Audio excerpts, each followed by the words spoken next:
दर्शकवृन्द दुर्गा प्रसाई आफै गाडी चलाएर अगाडि बढ्दै हुनुहुन्छ। निकै नै अप्रिय अवस्था देख्न सक्छौं हामी। यहाँ प्रहरीले अश्रु ग्यास चलाएको छ।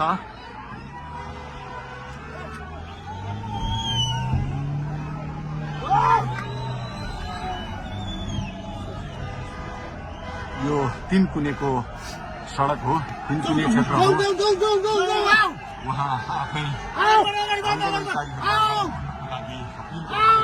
आफ्नै गाडी चलाउँदै अगाडि बढिराख्नु भएको छ। हामी दुर्गा प्रसादसँगै अगाडि बढिरहेका छौँ। यहाँ निकै ठुलो मात्रामा युवाहरूको उपस्थिति देख्न सकिन्छ। ठुलो मात्रामा युवाहरूको उपस्थिति, प्रहरीको बार तोडेर दुर्गा प्रसाई आफै अगाडि बढ्दै हुनुहुन्छ।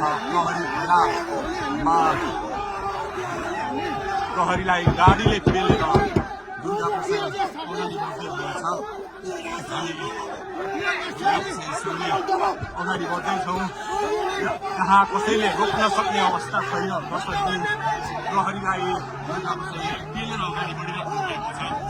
प्रहरी गाडीको चाबी खोज्न लागि परेको छ। दुर्गा प्रसाईले प्रहरीको एक लेयर तोडिसक्नु भएको छ र अब अगाडि सशस्त्र प्रहरीको टोली रहेको छ।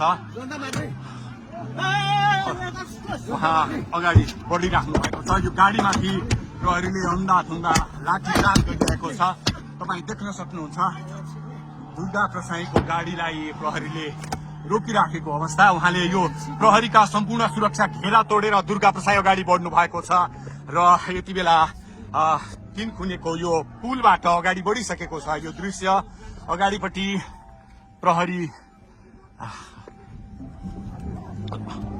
प्रहरीका यी घेरा तोडेर दुर्गा प्रसाई अगाडि बढिराख्नु भएको छ।